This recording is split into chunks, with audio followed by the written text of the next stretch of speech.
malayo sa mga reservoir. Baka po tamaan. Hindi pa naman po tayo sure.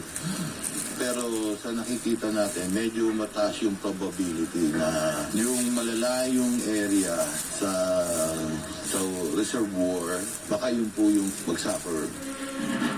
Tinig po ni Edgar de la Cruz, hydrologist ng Pag-asa. Samantala, tiniyak naman ng Manila Water at Maynila na magiging maayos ang kanilang serbisyo sa gitna ng El Niño. Tapos natin na mas maaga yung mga proyektong ito so that mapapanatili natin yung 24/7 even during the height ng summer or even if El Niño intensifies.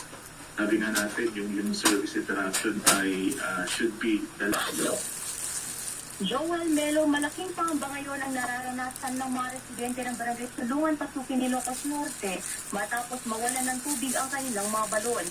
Dahil hindi na naabot ng water service area ang mga bahay, tanging pinagkukuhanan lang daw ng mga residente ng tubig ang mga balon at batis. Pero nitong buwan, Mula sa dating halos 7 pesos lamang.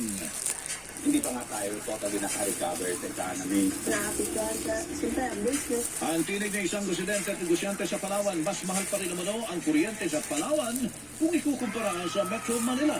Tataas pa ulit ito ngayong Marso ng 2 piso hanggang 3 piso kada kilowatt hour. Mapapaso na kasi ang supply aryente na binibigay naman sa kanila doon bilang hindi pagiging konektado sa transmission system ng bansa. Ayon naman sa Department of Energy, malinaw sa patakaran na kung bumili sila ng kuryente sa ilalim ng emergency. Balita sa umaga, nationwide. Ang oras po natin, 36 na minuto na po makalipas ang ikapito ng umaga, naghain ang ang kongresista na maglilimita sa paggamit ng People's Initiative sa mga simpleng pagbabago lamang sa konstitusyon. Nakasaad sa panukala ni Albay 1st District Representative Ed Salagman na amendment lang ang papayagan sa People's Initiative at hindi revision. Amendment kapag isa o simple ang babaguhin at revision kung makakaapekto na sa prinsipyo ng konstitusyon o forma ng gobyerno.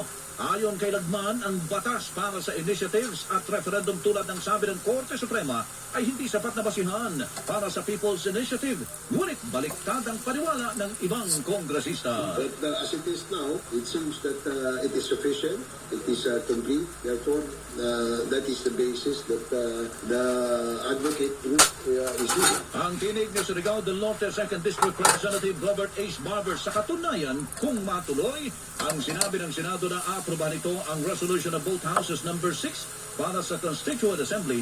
Manong maging Plan B ang People's Initiative. It's never game over. It's not the end of the fight. We still have a lot more opportunities moving forward. Ginagalang naman umano ng mga kongresista ang sinasabi ng mga senador na hindi sila kailangang madaliin sa deliberasyon ng resolution of both houses number 6. Pero dapat umanong makita ng mga senador na urgent ang panukala. Just by mere passage of the economic provision amendments, it doesn't mean na automatic yan na papasok na kagad yung mga investors. Gagawa pa tayo ng mga batas. Ang tinig ni House Deputy Speaker David Suarez. Hindi na uso ang paninira, pambabatikos o mga salitang mapanakit. Sabi, pinarinig na si Mama. Ito sinabi po ni First Lady Liza Araneta Marcos sa dinaluhang karaban sa SMNI. Sa naturang pagdinig, sinabi ni Cabrera Party List Representative Arlene Brosas na dapat papuntahin sa Kamara si Kibuloy at personal na sagutin ang mga tanong. So it's about time na uupuin po natin, harapin po natin at matanong natin ang diretsyo si Pastor Kibuloy dito sa mga katanungan natin kasi hindi po ito sasagot ng attorney lang. Ang tinig ni Gabriela Party List